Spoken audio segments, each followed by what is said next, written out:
término Consenso de Washington fue acuñado en el año 1989 por John Williamson.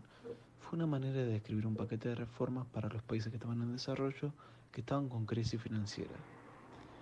Estas instituciones estaban bajo la órbita de Washington, D.C., tales como el Fondo Monetario Internacional, el Banco Mundial y el Departamento del Tesoro de los Estados Unidos.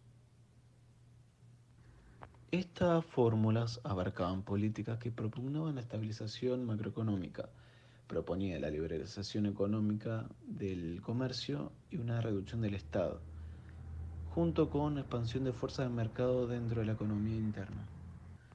El consenso de Washington se produjo en un contexto en el cual América Latina estaba pasando por una crisis macroeconómica y que no solo a ella, sino que a otras regiones también le pasaban durante los años 80.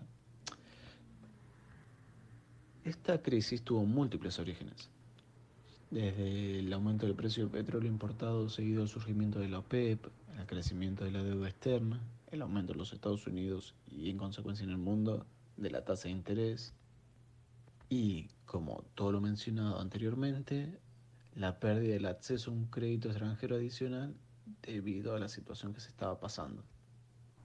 Ese fue el surgimiento de las medidas en las cuales se apoyó el consenso de Washington, las cuales son las siguientes.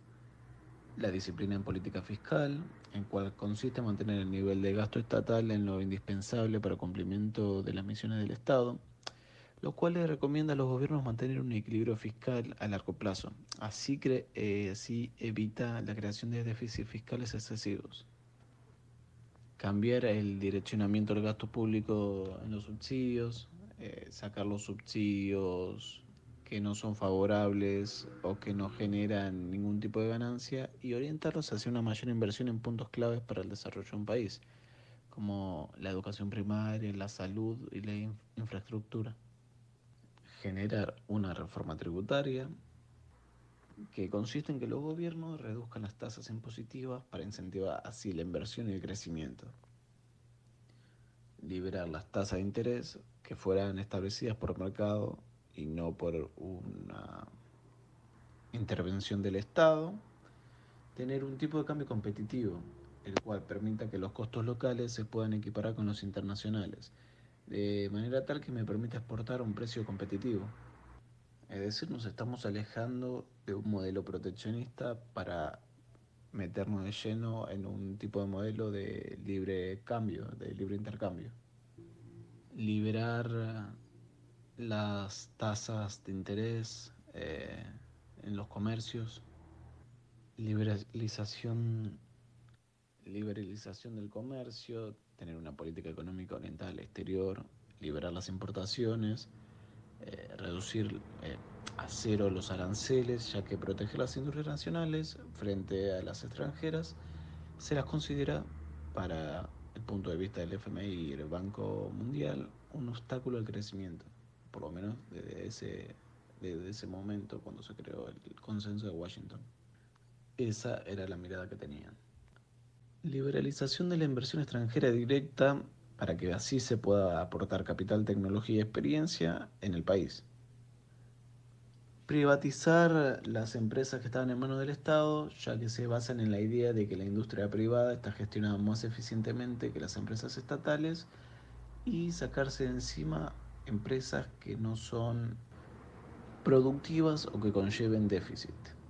Junto con eso, una desregulación para fomentar la competencia en América Latina, ya que era una de las economías más reguladas del mundo, tener una seguridad jurídica que era implementar unos derechos garantizados como Estados Unidos para proteger los derechos de la propiedad intelectual, así se pueda fomentar la innovación y el desarrollo tecnológico.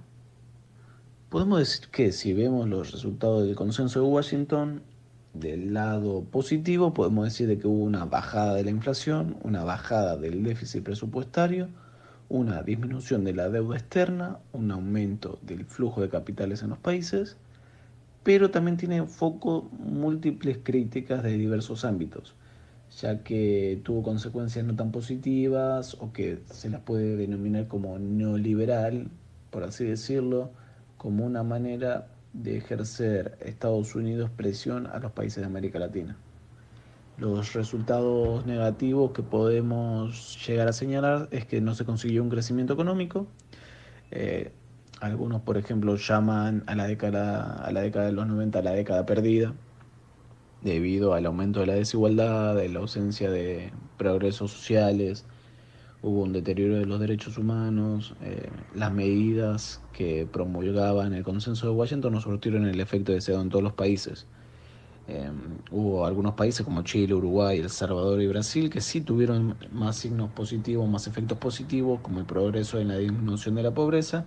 Sin embargo, no podemos decir que era un estándar para todos los países. Por ejemplo, en Argentina eh, perdió competencia al aplicar las medidas del consenso de Washington, por ejemplo, que tuvo una gran crisis en los 90.